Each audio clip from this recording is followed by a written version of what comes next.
भारत की बात करें तो भारत के पास एक बेहद महत्वपूर्ण लोकेशन है और वो लोकेशन है Malacca strait. Malacca strait China के लिए सबसे बुरा सपना है, दिन रात परेशान करने वाला सपना। और आपको बता दें, इस मलक्का स्ट्रेट से एक और लिंक जुड़ता है। चाइना का एक दोस्त देश भारत से ब्रह्मोस मिसाइलें चाह रहा है और भारत भी ब्रह्मोस मिसाइल देने को तैयार है। दोनों तरफ से आतुर दिख रहे हैं, लेकिन चाइना का दोस्त है, क्या ये देना सही रहेगा? जानेंगे क्या है मामला। तो वहीं दूसरी तरफ चाइना के बॉर्डर पर क्या हो रहा है। लोग जब घुस गए चाइना के बॉर्डर पे तो चाइना ने उनका क्या हाल किया है। जानेंगे चाइना बॉर्डर पर क्या कुछ चल रहा है, जानेंगे जियोपॉलिटिक्स में क्या कुछ चल रहा है। आइए जानते हैं इन खबरों को विस्तार से। भारत ने ब्रह्मोस मिसाइलें बेची है चाइना के पड़ोसी फिलीपींस को, और जिसके बाद फिलीपींस ने ताकत भी दिखलाना शुरू कर दिया है। तो वहीं फिलीपींस के बाद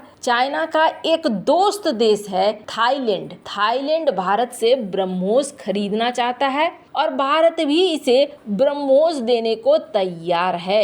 हालांकि ये डील अभी पूरी तरीके से हुई नहीं है, लेकिन ये डील चाइना के लिए सबसे बड़ा संकट बनने जा रही है। आसियान के देश धीरे धीरे भारत की तरफ जाते हुए दिख रहे हैं। दरअसल थाईलैंड के अंदर एक डिफेंस सिक्योरिटी 2023 कार्यक्रम का आयोजन चल रहा है और यहाँ पर थाईलैंड के रक्षा मंत्री पहुंचे। थाईलैंड के रक्षा मंत्री जब यहाँ पर पहुंचे तो यहाँ पर इन्होंने देखा ब्रह्मोस मिसाइल को। वैसे आपको बता दें, नाटो देश अपना नाम उजागर नहीं करते हैं, पर ब्रह्मोस वो मिसाइल है जिसे नाटो देश भी पसंद करते हैं और उन्हें भी ऐसा लगता है कि अगर हम नाटो के मेंबर नहीं होते तो ब्रह्मोस मिसाइलों को जरूर खरीदते। तो जैसे ही ये थाईलैंड के रक्षा मंत्री ने देखा, उनके लिए भी यही लगा कि हाँ भाई, हम ब्रह्मोस मिसाइल को ले लेंगे। अब ब्रह्मोस मिसाइल को लेकर दोनों देशों के बीच बातचीत चल रही है। पर आपको बता दें, भारत आखिर चाइना के दोस्त को क्यों देगा ब्रह्मोस? तो आपको बता दें, इसके पीछे एक बड़ा कारण है। भारत भी इस देश के साथ अच्छे संबंध रखना चाहता है, क्योंकि एक बहुत बड़ा प्लान था जिस प्लान को भारत और अमेरिका ने मिलकर फेल किया था। ये जो जगह देख रहे हैं, ये है मलक्का स्ट्रेट। मलक्का स्ट्रेट के बारे में हम लोग क्या जानते हैं कि चाइना और भारत के बीच जब भी युद्ध होगा तो भारत चाहे तो इसे जाम कर देगा, और भारत अगर इसे रोक देता है, क्योंकि अंडमान निकोबार में भारत की लोकेशन भी कुछ उस तरीके की है, रणनीतिक तौर पर भारत ऐसा कर सकता है। तो जब भारत ऐसा करेगा तो फिर बहुत आसान हो जाएगा चाइना को हराना। 80% व्यापार तो मलक्का स्ट्रेट से ही करता है चाइना। तो चाइना क्या इस बात को नहीं समझता है? चाइना भी समझता है, और चाइना ने दिन रात मेहनत करके एक प्रोजेक्ट शुरू किया। उस प्रोजेक्ट का नाम क्या था? उस प्रोजेक्ट का नाम था करा कैनाल। और ये करा कैनाल कहाँ से जाने वाला था? ये जाने वाला था थाईलैंड से। स्क्रीन पर देखिए, बीचों बीच जमीन काटकर सुएज नहर की तरह एक छोटा सा कैनाल बनाने का इन्होंने सोचा था कि इसी रास्ते से हमारा व्यापार होगा और हमें मलक्का स्ट्रेट पर निर्भर रहने की जरूरत नहीं होगी। दोनों का मैप देखिए आप। थाईलैंड को काट कर एक रास्ता बना दो और बीचों बीच ये रास्ता इस तरीके से बन जाएगा कि हमें जरूरत ही नहीं पड़ेगी मलक्का स्ट्रेट की, हम डायरेक्ट चले जाएंगे। प्लान बहुत अच्छा था और आपको बता दें, ये प्लान सफल भी हो जाता। इस प्लान को सफल होने में ज्यादा वक्त नहीं था जब यहाँ पर अमेरिका और भारत ने एंट्री कर दी। अमेरिका और भारत समझ गए कि यहाँ पर चाइना अपने लिए एक सुरक्षित रास्ता निकाल रहा है। अब अचानक से क्या हुआ कि थाईलैंड ने कह दिया कि नहीं जी, हम इस प्रोजेक्ट को नहीं करने वाले हैं। करा कैनाल बनने से बहुत सारी चीजें चाइना की बच भी जाती, टाइम बचता, दूरी बचती। स्क्रीन पर आप देख सकते हैं, वैसे तो यहाँ बहुत सारे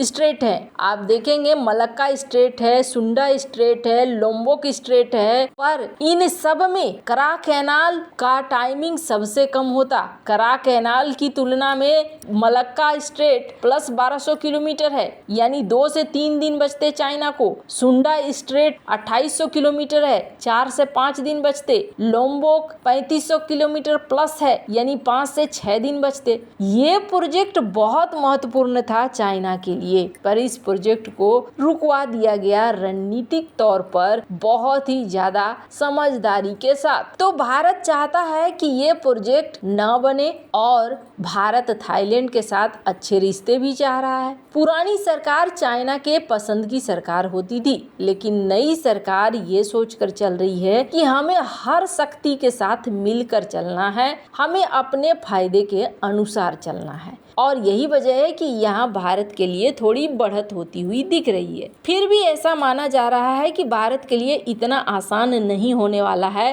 क्योंकि खुद चाइना भी थाईलैंड को भारत के तरफ आने नहीं देगा। खैर, जहां एक तरफ ये सब कुछ हो रहा है, तो वहीं दूसरी तरफ हमने आपको बताया था कि म्यांमार बॉर्डर पर इस वक्त चल रही है समस्याएं। और म्यांमार बॉर्डर पर जो जुंटा सरकार है, यानी सेना की सरकार, और थ्री ब्रदरहुड का जो ग्रुप है, इनके बीच में लड़ाई चल रही है। और इस लड़ाई में शान का पूरा इलाका करीब करीब माना जा रहा है कि म्यांमार की जुंटा सरकार हार चुकी है। अब यहाँ पर जब युद्ध होने लगा, एयर स्ट्राइक होने लगा, तो रिफ्यूजी भागने लगे। भाग भाग कर ये रिफ्यूजी जाकर घुस गए चाइना के इलाके में। चूंकि चाइना का बॉर्डर वाला इलाका था, तो चाइना ने फिर उनके साथ क्या किया? रेडियो फ्री एशिया, इन्होंने ये रिपोर्ट दिया है। और इस रिपोर्ट के मुताबिक सबसे पहले तो चाइना ने उन्हें बॉर्डर इलाके में ही रखा, अंदर ज्यादा जाने नहीं दिया। उसके बाद न तो उनके पास खाने पीने की सुविधा थी और न ही रहने की सुविधा थी।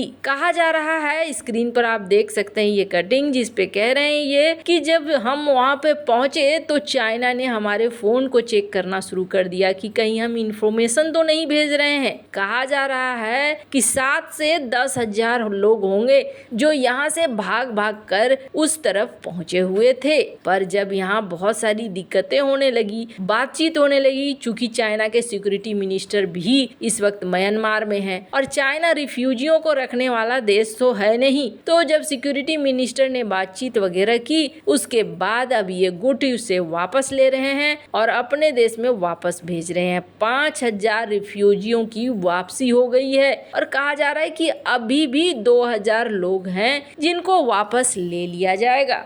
खैर, एक चीज तो साफ यहाँ पर दिखती है कि चाइना अपने बॉर्डर के मामले में बहुत ही ज्यादा कड़े नियमों को अपनाता है। स्क्रीन पर रेडियो फ्री एशिया की ये रिपोर्ट देख सकते हैं आप। और लोग अब यहाँ से वापस आ रहे हैं। अब देखना होगा कि बाकी लोग कब तक वापस आएंगे। वैसे तो कहने को ये कहा जाता है कि शहर के 80,000 लोग इधर से उधर हो गए हैं जब से यहाँ पर इस इलाके में युद्ध शुरू हुआ है। खैर, अपने बॉर्डर के मामले में चाइना बहुत ही ज्यादा आक्रामक है। वैसे इन सब मामले में आपकी क्या राय है, कमेंट कर जरूर बताएं। जल्द मिलते हैं अगली वीडियो में नई खबर के साथ।